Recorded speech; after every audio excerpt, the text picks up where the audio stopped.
तो हाँ जी, देखो जी, ये आपकी जन्म कुंडली का चार्ट है। आपकी बनी है मेष लगन की जन्म कुंडली। आपकी देखो जी कुंडली में जो 9 ग्रह होते हैं, उस 9 ग्रहों में से आधे ग्रह तो आपके अच्छे हैं और आधे ग्रह आपके खराब हैं। और ये अभी आपको मैं पूरा विस्तार से बताऊंगा कि जो ग्रह अच्छे हैं आपके क्या अच्छे फल देंगे, खराब ग्रह क्या खराब फल देंगे। तो लेकिन उससे पहले आपको मैं थोड़ी सी बेस की जानकारी बता देता हूँ, ताकि जो आपको मैं भविष्य में बताने वाला हूँ वो आपको अच्छी तरह से समझ आ जाए। तो बेसिक जानकारी ये है कि जो कुंडली होती है इसमें टोटल 12 घर होते हैं और ये 12 घर किसी न किसी जानकारी को दर्शाते हैं। तो सबसे पहले आप 12 घरों को समझो कि 12 घर आकर है कौन से। तो ये है देखो जी आपका पहला घर। आपने 12 घरों को याद कर लेना है। ये पहला घर है, आप याद कर लो कि ये आपका पहला घर है।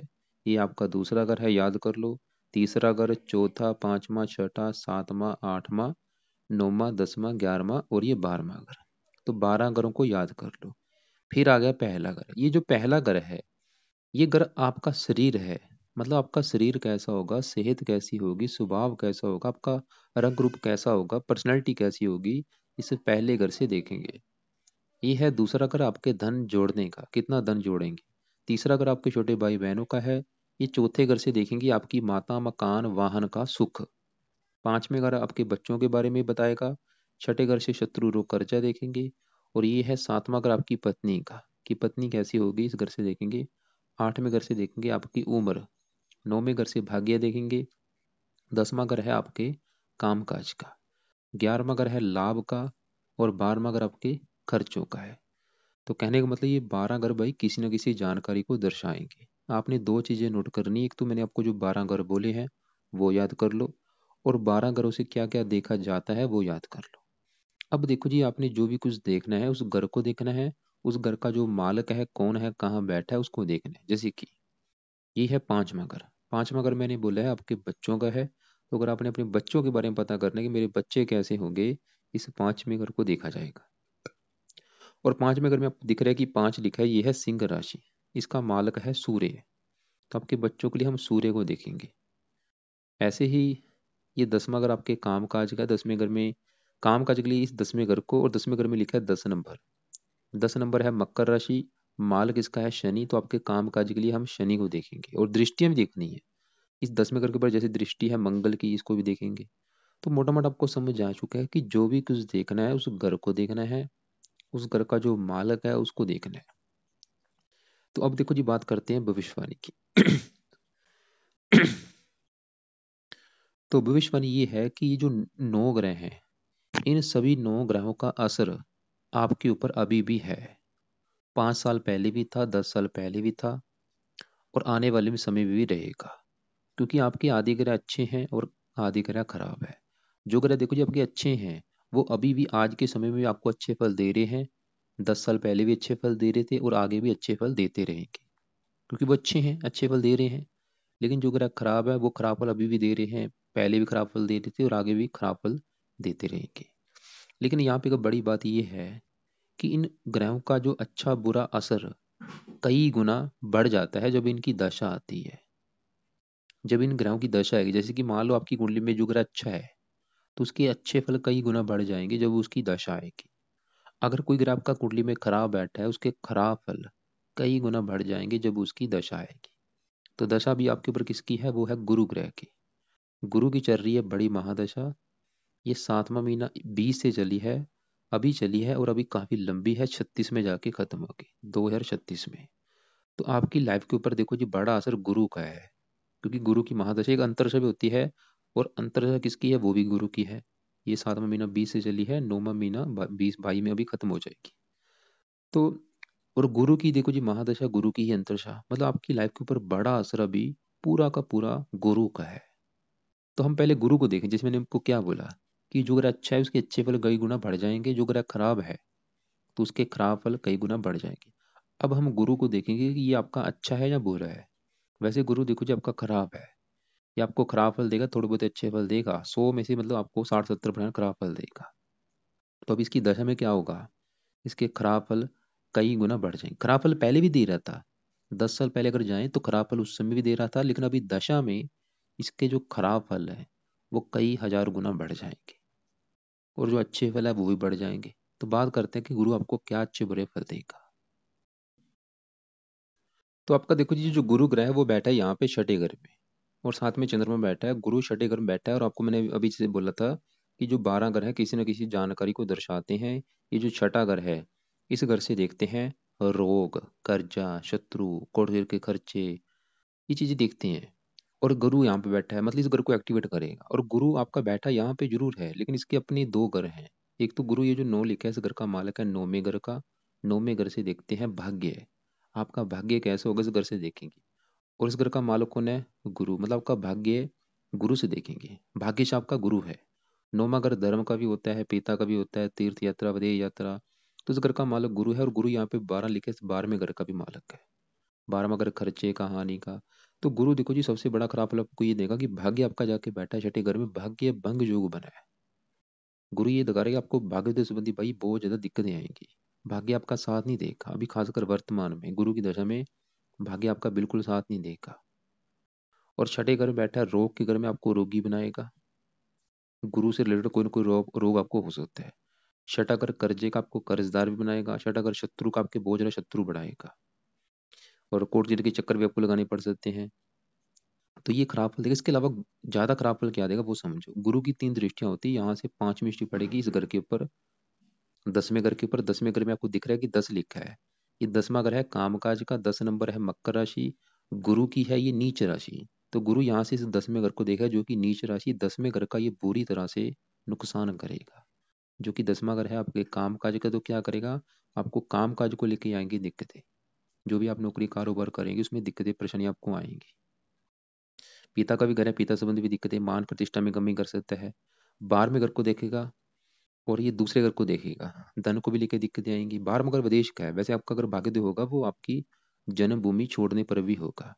यानी कि आपकी कुंडली में काफी ये योग है कि आपके जन्मभूमि से दूर जाने के योग है, चाहे वो आपका अपना ही देश है चाहे कोई दूसरी कंट्री। और आपको बेनिफिट भी होगा, आपकी किस्मत भी अगर चमकेगी जन्मभूमि छोड़ने पर, जहाँ पे आपका जन्म हुआ है। तो अब देखो जी, सवाल ये है कि भाई गुरु के अच्छे फलों को, जो बुरे फल है उसको कैसे कम किया जाए, और इसको मतलब सही कैसे किया जाए। अगर आप चाहते हैं कि गुरु आपका अच्छा हो जाए, इसका भाग्य आपका साथ देना शुरू हो जाए, आप शत्रुओं से बचे रहें, रोगों से बचें, कर्जे से बचें, काम काज में दिक्कतें ना आए, मतलब गुरु आपका बिल्कुल अच्छा हो जाए, जो गुरु की दाह चल रही है वो अच्छी जाए। तो गुरु के उपाय करो। उपाय में से गुरु का बेस्ट उपाय है कि आप इसका 1-2 माला मंत्र याप किया करो। रोजाना करना है, जब तक दशा है करते रहो, या भी 5-6 साल तक करो। मंत्र इसका है ओम ब्रह्म बृहस्पति नमः। चाहे 1 माला कर लो, 2 कर लो, 3 कर लो। दूसरे नंबर पे गुरु कवच का पाठ, तीसरे नंबर पे गुरु स्रोत का पाठ। तो ये 3 उपाय करने हैं, गुरु का मंत्र याप, गुरु कवच का पाठ, स्रोत का पाठ। अगर आपको संस्कृत नहीं आती, कवच स्रोत रहने दो, खाली मंत्र याप कर दिया करो। लेकिन अगर साथ में कवच स्रोत का करोगे ज्यादा बेनिफिट होगा। अब देखो जी, आपकी कुंडली में जैसे कि जो मुझे ग्रह सबसे ज्यादा खराब लगा, ग्रह तो वैसे आपके बहुत ज्यादा खराब है, एक सबसे ज्यादा ग्रह खराब आपका ये राहु लगा है। और इसके 20 से पहले आपके ऊपर चल रही थी पिछले 18 सालों से राहु की दशा, और आपको पता होगा वो समय कितना बेकार गया होगा। राहु क्योंकि क्यों खराब है? क्योंकि आपको मैंने जैसे बोला था, ये 12 ग्रह है, ये ग्रह है 8वां घर। तो राहु जब भी 8वें घर में बैठ जाता है, ये सबसे ज्यादा खराब माना गया है। मतलब राहु सबसे ज्यादा खराब फल किस घर में देता है? 8वें घर में बैठ के, जो कि आपका 8वें घर में बैठा है। और ऊपर से राहु आपका नीच का बैठा है। ये जो 8 लिखा है ये वृश्चिक राशि है, जो कि नीच राशि है। घर भी 8वां, और नीच का बैठा है, मतलब बुरी तरह से आपको खराब फल देगा। राहु भाई बिल्कुल ज्यादा खराब है, दशा निकल चुकी है। तो मतलब दशा में इसने ज्यादा खराब फल दिए होंगे, ये कन्फर्म है। तो ये क्या खराब फल, ऐसा नहीं कि अभी इसके बुरे फल आपको नहीं मिलेंगे।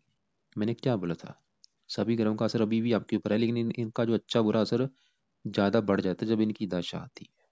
तो राहु ने देखो जी क्या खराब फल देने हैं वो समझो। तो जैसे कि आपको मैंने बोला था कि 8वें घर से हम देखते हैं आयु, मृत्यु। मृत्यु कैसी होगी? मृत्यु तलक कष्ट, लंबी बीमारी, दुर्घटना, गुप्त रोग, गुप्त विद्या, ससुराल की स्थिति, गरीबी, रुकावट, ये चीजें यहाँ से देखते हैं। तो राहु जो आपको खराब फल देगा, एक तो आपको देखो जी हेल्थ को लेकर दिक्कतें देगा, जो बड़ी प्रॉब्लम को देगा, हेल्थ को लेकर दिक्कतें आएंगी, आपको रोगी बनाएगा। रोग जैसे कि आपको हो सकता है कि पेट का रोग दे, जो नाभि के नीचे का से होता है, पेट में कोई ना कोई दिक्कत आपको देगा। या कोई आपको दूसरा रोग दे सकता है, जैसे कि गुप्त रोग, या मूत्र संबंधी रोग, पत्थरी, हर्निया, ऐसा कोई रोग दे सकते हैं, जो गुद्दे में रोग दे सकता है, गुप्त अंगों में रिलेटेड। कोई ना कोई मुझे कन्फर्म नहीं, लेकिन ये इसमें से कोई ना कोई रोग आपको देगा। एक्सीडेंट होने के काफ़ी योग आपके, दुर्घटना वगैरह में चोट वगैरह आपको लग सकती है। और आपका जहाँ विवाह, अंतर्राष्ट्रीय विवाह भी करा सकता है। और ये आपको ज़्यादा कष्ट देगा 32वां साल जो आपका होगा, 45वां साल या 60वां साल, उसमें ज़्यादा दिक्कतें आएंगी, जब वृद्ध अवस्था आपकी कष्टमय होगी। और इसके अलावा दुर्घटना, जैसे मैंने बोला, उसका भी योग है। पैर टूटने का आपका योग है, पैर टूटने का या पैर में कुछ चोट लगने का भी योग है इसकी दशा में। दो भी दशा निकल चुकी है वैसे इसकी। और इसके अलावा बदनामी कराएगा आपको। 3 दृष्टियां, यहाँ से 5 मिष्ट यहाँ पे, फजूल के खर्च, धन की हानि, चौथे घर को देखेगा, माता मकान वाहन संबंधी दिक्कतें, बहुत ज्यादा खराब है। अगर मैं ये इसके बुरे फल बताऊं तो हजारों बुरे फल है। पहला बड़ा कारण, एक तो ये नीच का है, और इस घर का जो मालिक मंगल है भाई, वो भी नीच का बैठ है बहुत ज्यादा। तो सवाल ये है कि इसको सही कैसे किया जाए, जो कि बहुत जरूरी है। इसके उपाय तो आपने भाई लाइफ टाइम करने हैं, बहुत जरूरी है। क्या क्या करने लिख लो, कंटिन्यू करने। एक तो इसका विषय क्या लिखा है, 20, ये पावर होती है, पावर को आपने जीरो करना है, ताकि इसके जो बुरे फल है वो कम मात्रा में मिले। तो पावर कम करने का बेस्ट उपाय है कि आप इसका दान करो। दान आपने करना है लाइफ टाइम। कोशिश करो रोजाना करने की, या हफ्ते में 3-4 दिन कर दिया करो। कम खर्चे वाला दान है, वीडियो भेजूंगा राहु के दान वाली, उसमें देखना कि राहु का दान क्या है। पहला उपाय लिख लो, राहु का दान। दूसरा उपाय, इसका जो बेस्ट उपाय है वो है इसका कवच का पाठ। 2 मिनट का एक पाठ है, कम से कम 3-4 पाठ रोजाना करने हैं रात के समय। 3 पाठ भी अगर करेंगे 6 मिनट लगेंगे। तो बेस्ट उपाय राहु कवच का पाठ रोजाना रात के समय करना है, शुरू करना है शनिवार के दिन से। तीसरे नंबर पे राहु का एक माला मंत्र आप करना है, ओम राम राहवे नमः। मंत्र अभी कम से कम 5-6 महीने तक करो, उसके बाद चाहे छोड़ देना, लेकिन कवच का पाठ नहीं छोड़ना।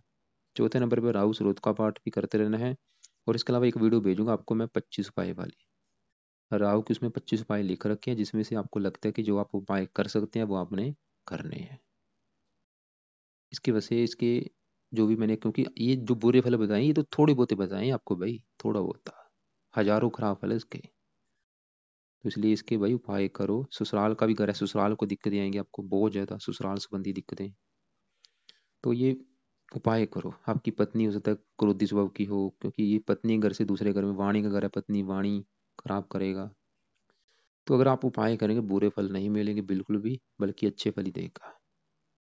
अब आपका देखो जी, एक तो राहु आपका नीच का है, खराब फल देगा, और यहाँ पे देखो केतु भी आपका बैठा है दूसरे घर में। और ये दूसरा घर होता है धन जोड़ने का। 10वां घर तो है काम काज का, कि काम काज क्या करेंगे, नौकरी कारोबार। और ये 11वां घर होता है लाभ का, काम काज में लाभ होगा या नहीं। और ये 11वें घर से इच्छा पूर्ति भी देखते हैं, और 11वें घर से देखते हैं कि आपकी जो आमदन है वो हजारों में होगी या लाखों में होगी, और आमदन आपके कितने प्रकार की होगी, मतलब आपके जो धन कमाने के साधन है कितने होंगे 11वें घर से। और ये दूसरा अगर होता है धन जोड़ने का, कि कितना धन जोड़ेंगे, कितना बैंक बैलेंस होगा, वो दूसरे घर से। तो क्लियर हो चुका है 10वां घर कामकाज, लाभ और धन जोड़ना, क्योंकि तीनों चीज अलग अलग है। धन ठीक है कमा रही है, कितना कमा रहे हैं वो तो ठीक है, लेकिन जोड़ कितना रहे हैं, कितना बैंक बैलेंस आपका इस घर से। और इस घर में यहाँ पे देखो 2 लिखा है मालक। आपका धन जोड़ने के लिए हमें 2 ग्रह देखनी पड़ेगी। एक तो दूसरे घर का जो मालक यहाँ पे 2 लिखा है, शुक्र है, शुक्र को भी देखेंगे। और दूसरे घर में केतु बैठा है, केतु को भी देखेंगे। जैसे कि देखो जी, मान लो आपका घर है, आपके घर में आपका कोई दुश्मन बैठा हो, जो आपका दुश्मन है वो आपके घर में जाके बैठा है, तो क्या करेगा, घर का नुकसान करेगा। घर में पड़ा टीवी तोड़ देगा, फ्रिज तोड़ देगा, बेड तोड़ देगा। वो काम यहाँ पे केतु करेगा, जो कि नीच का बैठा है, ये दूसरे दूसरे घर का बुरी तरह से नुकसान करेगा। नुकसान ये करेगा कि दूसरा घर आपके धन जोड़ने का, आपको धन जुड़ने नहीं देगा। धन की हानि होती रहेगी, धन खर्च होता रहेगा। परिवार का है, परिवार को लेकर दिक्कतें, वाणी आपकी क्रूर करेगा।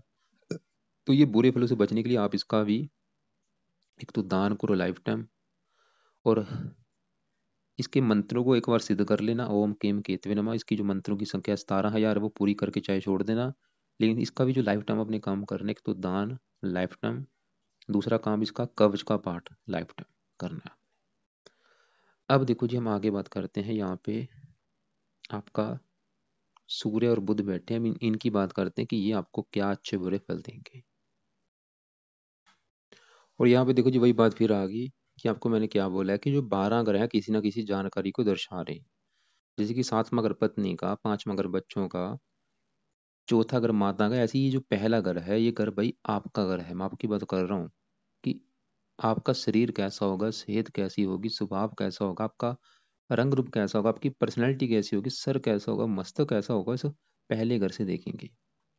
तो आपके बारे में अगर जानना है तो पहले घर को देखेंगे, और आपके बारे में जानने के लिए हमें तीन ग्रह, चार ग्रह देखने पड़ेंगे। चार ग्रह कौन से हैं? तो पहले घर में आपको दिख रहा है कि एक लिखा है, एक नंबर है मेष राशि, मालक है मंगल। तो आपके बारे में जानने के लिए मंगल को भी देखेंगे, और पहले घर में सूर्य बैठा है उसको भी देखेंगे, और पहले घर में बुध बैठा है उसको भी देखेंगे, और पहले घर के ऊपर दृष्टि है शनि की उसको भी देखेंगे। तो यहाँ पे देखो जी, इन चारों ग्रह को देख के डिसाइड होगा आपके बारे में, और चारों ग्रहों के अच्छे बुरे फल खासकर इनकी दशा में आपको मिलेंगे। जैसे कि पहले घर में यहाँ पे जो सूर्य बैठा है, सूर्य यहाँ पे उच्च का बैठा है। जो ग्रह उच्च का होता है वो बहुत ही अच्छा होता है, यानी कि सूर्य पहले घर का करेगा बहुत ही अच्छा। और सूर्य, ये जो पांच लिखा है इस घर का मालक है पांचवें घर का, जो कि है आपकी पढ़ाई का घर, संतान का घर, बुद्धि का घर। संतान कहाँ बैठी उच्च की? सूर्य ये दिखा रही कि आपको संतान का सुख अच्छा मिलेगा, संतान के साथ आपकी अच्छी बनेगी, संतान आपकी पढ़ी लिखी आगे करी, संतान आपके लिए भाग्यशाली साबित होगी। पांच मगर पढ़ाई का, पढ़ाई कहाँ बैठी उच्च की, पढ़ा लिखा बना देगा, बुद्धिमान बना देगा। और सूर्य पहले घर का अच्छा करेगा। पहला घर क्या बोला है आपको मैंने? आपका शरीर, आपके शरीर के लिए अच्छा करेगा, आपकी सेहत अच्छी रखेगा, आपका स्वभाव अच्छा, रंग रूप अच्छा, पर्सनैलिटी अच्छी। और सूर्य के गुण क्या है? सूर्य सरकार का कारक, आपको सरकारी नौकरी का योग दिखा रहा है, या किसी न किसी प्रकार का आपको सरकारी क्षेत्रों से लाभ मिलेगा। पिता का भी कारक है, पिता को सुख अच्छा दिखा रहा है, पिता से अच्छी बनेगी। तो सूर्य आपका अच्छा है, लेकिन सूर्य का खराब फल भी देगा। खराब फल ये कि यहाँ से सातवीं दृष्टि पड़ेगी इसे सातवें घर के ऊपर। ये सातवां घर है आपकी पत्नी का घर, उच्च का बैठा है लेकिन नीच राशि को देख रहा है। सातवां घर जो सात लिखा है तुला राशि, सूर्य की नीच राशि है। तो सातवें घर का बुरी तरह से नुकसान करेगा, जो कि है आपकी पत्नी का घर, नुकसान करेगा आपकी पत्नी के बारे में। मतलब सूर्य ये दिखा रहा है कि आपको भी पत्नी को लेकर दिक्कतें परेशानियां लाइफ में आएंगी। क्या होंगी? कोई भी हो सकती है, जहाँ हो सकता है कि पत्नी से आपकी ना बने, लड़ाई झगड़े होते रहे, मनमुटाव होता रहे, या पत्नी से आपकी, आपका तलाक भी हो सकता है, या पत्नी से प्रेम ना मिले, या पत्नी आपकी बीमार हो, कोई ना कोई दिक्कत आएगी, मुझे कन्फर्म नहीं क्या आएंगी लेकिन आएंगी जरूर। तो सूर्य आपको क्लियर हो चुका है। अब देखो जी, पहले घर में जो बुध बैठा है, आधे अच्छे फल आधे खराब फल। बुध, ये जो तीन लिखा है तीसरे घर का मालक है, छोटे भाई बहन, और ये छह लिखा है छठे घर का भी मालक है। बुध अच्छे फल ये देगा कि आपको बुद्धिमान बनाएगा, बातचीत करने में कुशल बनाएगा। ऐसे जातक मैंने देखे हैं, ऐसे जातक जहाँ तो सीए होते हैं, जहाँ अच्छे सलाहकार होते हैं, या कंप्यूटर लाइन के जानकार होते हैं, जहाँ लिखने के काम से धन कमाते हैं, जैसे कि लेखन, प्रकाशन, पत्राचार, अध्यापन, जहाँ कोई ज्योतिषी होते हैं, मंत्र तंत्र विद्या के जानकार होते हैं। बुद्धिमान आपको बनाएगा, मेहनती बनाएगा, लेकिन ये छठे घर का भी मालिक आपको रोगी भी बनाएगा, शत्रु भी बढ़ाएगा। तो एक बार आप बुद्ध के भी मंत्र सिद्ध कर लेना। अब इस पहले घर का जो मालिक एक लिखा है, इस पहले घर का मालिक मंगल है, जो कि बैठा है नीच का, बहुत बुरी तरह से खराब है। खराब फल देगा, थोड़े बहुत अच्छे फल देगा, लेकिन आपको खराब फल भी देगा। क्योंकि आपको मैंने अभी बोला है कि जो ग्रह उच्च का है वो तो अच्छा है, लेकिन जो ग्रह नीच का होता है वो बहुत ही ज्यादा खराब होता है। तो मंगल आपका नीच का बैठा है, कहाँ बैठा है? चौथे घर में। ये चौथा घर है, और चौथा घर है आपकी माता का घर, आपके मकान का घर, वाहन, भूमि, जमीन, जायदाद, नौकर चाकर, इसे चौथे घर से देखेंगे। और चौथे घर का जो मालिक यहाँ पे चार लिखा है वो है चंद्रमा। ये चीजें हम चंद्रमा से भी देखेंगे जो मैंने अभी बोली है। और चौथे घर में जो मंगल बैठा है उससे भी देखेंगे। तो मंगल चौथे घर में नीच का बैठा है, वो तो इस चौथे घर का बुरी तरह से सत्यानाश कर देगा। क्या क्या चीजें बोली हैं चौथे घर से? चौथा घर माता का, तो क्या कर देगा? माता के सुख में कमी कर देगा। और ये देखो जी, दिमाग आपने भी लगाना है। मैंने अगर माता के सुख में कमी बोला, वो माता के सुख में कमी किसी भी प्रकार की कर सकता है। या तो माता बीमार करेगा, या माता से उसदा की कम बने, या माता से प्रेम मिला मिले, या माता के जीवन में कोई कष्ट हो आपकी वजह से। चौथा अगर मकान है कि आपको मकान को लेकर दिक्कतें आएंगी, भूमि को लेकर दिक्कतें, जमीन जायदाद को लेकर दिक्कतें, कोई भी हो सकती है। आपने भी दिमाग लगाना है थोड़ा सा, मैं फिर बोलूंगा। मतलब मंगल आपको माता, मकान, वाहन, भूमि, जमीन, जायदाद, नौकर चाकरी, इनको लेके दिक्कतें परेशानियां लाइफ में देगा। और मंगल ये जो एक लिखा है इसे पहले घर का मालक है आपके शरीर का, शरीर का भी नुकसान करेगा। आपको सेहत को लेकर दिक्कतें, स्वभाव को लेकर दिक्कतें, आपको लगन, ये लगनेश है मंगल, लगन दोष बना सबसे बड़ा दोष। हेल्थ को लेकर दिक्कतें देगा आपको मंगल। और मंगल की तीन दृष्टियां हैं। चौथी दृष्टि पड़ेगी इसे सातवें घर के ऊपर, कुंडली को डबल मंगलिक बना के बैठा है, मैरिज लाइफ में दिक्कतें आएंगी। अच्छे फल क्या देगा? सातवीं दृष्टि पड़ेगी आठवें घर के ऊपर, उच्च राशि, काम काज के लिए अच्छा है। तो आपको क्लियर हो चुका है भाई, मंगल अच्छे फल भी दे रहा है, खराब फल, लेकिन आपको ज्यादा खराब फल देगा। तो अगर आप चाहते हैं कि मंगल अच्छा हो जाए, और वैसे भी राहु मंगल घर में बैठा है, मंगल का अच्छा होना बहुत ज़्यादा जरूरी है, लग्नेश है, लगन दोष बना है सबसे बड़ा दोष। तो मंगल के उपाय भी अपनी लाइफ टाइम करने हैं। उपाय में से एक तो मंगल का एक माला अर्जाना मंत्र अब रख लो, नियम बना के करना है, ओम अंगारक है नमः। दूसरा काम मंगल कवच का पाठ। तीसरा काम मंगल के देवता हैं हनुमान जी, तो हनुमान जी की भी पूजा पाठना किया करो। हनुमान जी का भी कोई ना कोई पाठ करो, चाहे हनुमान चालीसा है, चाहे बजरंग बाण है, लाइफ टाइम सुबह के टाइम में ये काम आपने करने हैं, करते रहना है। इसके हजारों फायदे होंगे आपको। मकान बनाने का सुख अच्छा रहेगा, आपकी हेल्थ अच्छी रहेगी, आप रोगों से बचे रहेंगे, हजारों फायदे हैं। कुंडली जो मंगलिक बनी उसके लिए अच्छा है, पत्नी के लिए अच्छा है, क्योंकि पत्नी घर को देख रहा है, पत्नी से भी लड़ाई झगड़े कराएगा। तो आपको मैंने क्या बोला था कि पत्नी का सुख देखने के लिए हमें चार ग्रह देखने पड़ेंगे। सूर्य सातवें घर को देख रहा है, वो भी सातवें घर का नुकसान कर रहा है, मंगल देख रहा है, वो भी नुकसान कर रहा है। अब इस सातवें घर का जो मालिक शुक्र, अगर उसकी बात करें, वो बैठा 12वें घर में। 12वां घर अच्छा घर नहीं होता। 12वें घर से देखते हैं खर्चा, हानि, दान दंड, हस्त्र के खर्चे, पागल का नाम, दे यात्रा। लेकिन 12वें घर में जो शुक्र बैठा है वो आपका उच्च का बैठा है, मतलब आपको शुक्र ज्यादा खराब फल नहीं देगा, अच्छे फल देगा। अच्छे फल ये देगा। और शुक्र ये जो दो लिखा है, दूसरे घर का भी मालिक है, धन जोड़ने का। धन आपका कहाँ बैठा है? 12वें घर में, विदेश के घर में, और उच्च का बैठा है। शुक्र ये दिखा रहा है कि आपको महाधनी बनाएगा, लेकिन आपका धन खर्च होता रहेगा। धन आएगा लाइफ में जरूर, लेकिन धन आपका खर्च होता रहेगा। और विदेश के घर में बैठा, विदेश से भी धन आने की काफी योग है। अगर आपकी इच्छा है विदेश जाने की, जाना चाहिए आपको, क्योंकि कुंडली में काफी योग है, आपकी जन्मभूमि से दूर जरूर जाएंगे, और आपकी किस्मत भी चमकेगी विदेश जाके। और शुक्र आपकी 7वें घर का मालिक है, पत्नी घर का। तो पत्नी का सुख वैसे अच्छा दिखा रहा है, लेकिन फिर भी देखो जी, पत्नी को लेकर जो दिक्कत आएंगी उसके दो कारण बने हैं, एक तो सूर्य बड़ा कारण, और दूसरा मंगल। बाकी सही फलादेश पता होगा आपकी पत्नी की कुंडली देख के। हाँ, अगर उसकी कुंडली में 7वें घर का मालक अच्छा हुआ, 7वें घर में अच्छे ग्रह बैठे हुए हैं, फिर तो आपको मैरिज लाइफ का सुख अच्छा मिलेगा। लेकिन आपकी फिर भी कुंडली के हिसाब से 100 में से 70% कुंडली आपकी ये दिखा रही है कि आपको मैरिज लाइफ में दिक्कतें जरूर आएंगी। वो क्या होंगी? हो सकता है कि पत्नी से आपकी भाई ना बने, लड़ाई झगड़े होते रहे, मन मुटाव होता रहे, ये चीजें होंगी। जहाँ तक कि हो सकता है कि पत्नी से आपका तलाक होने तक भी नौबत आ सकती है, अगर आपकी पत्नी की कुंडली में ग्रह अच्छे ना हुए। उसके बड़े कारण सूर्य है, मंगल है, और कुछ शुक्र भी, क्योंकि अपने घर से छठे घर में बैठा है, और राहु भी है, ससुराल के घर में बैठा है। बाकी अगर आप ये उपाय कर लेंगे फिर दिक्कतें नहीं आएंगी। चंद्रमा की बात करिए, जो मंगल बैठा है, इस घर का जो मालिक चंद्रमा है। ये चीजें देखने के लिए हमें चंद्रमा को भी देखना पड़ेगा, मतलब आपकी माता मकान वाहन के लिए चंद्रमा को भी देखना पड़ेगा, जो कि छठे घर में बैठा है, रोग के घर में। आपको देखो, छोटा घर माता का, माता घर का मालिक चंद्रमा, तो माता जाके बैठी है छठे घर में, रोग के घर में। माता जाके बैठी है रोग के घर में, क्या करेगा? माता को रोगी बना देगा। छठा घर शत्रु का, जो जहाँ हो सकता है माता से शत्रु जैसे व्यवहार हो। छठा घर कर्जे का, मतलब आपको चंद्रमा भी ये दिखा रहा है कि माता मकान वाहन संबंधी दिक्कतें आएंगी। और 12वें घर को दिख रहा है, मतलब आप कहाँ पैदा हुए हैं? सुनाम में अगर पैदा हुए हैं, सुनाम से आपको दूर जाना पड़ेगा, ये तो कन्फर्म है। बहुत जरा योग है आपके सुनाम को छोड़ के कहीं दूर जाने की। जरूरी नहीं कि कहीं अमेरिका कनाडा में ही जाना है, चाहे अपने ही देश में कहीं दूर जाते हैं, उसको भी विदेश कहा गया है। तो शनि के लास्ट में बात कर लेते हैं। शनि आपका यहाँ पे 11 लिखा है, ये कुंभ राशि शनि का अपना ही घर है, मतलब शनि आपका अपने ही घर में बैठा, बहुत अच्छी बात है। शनि आपको अच्छे फल देगा।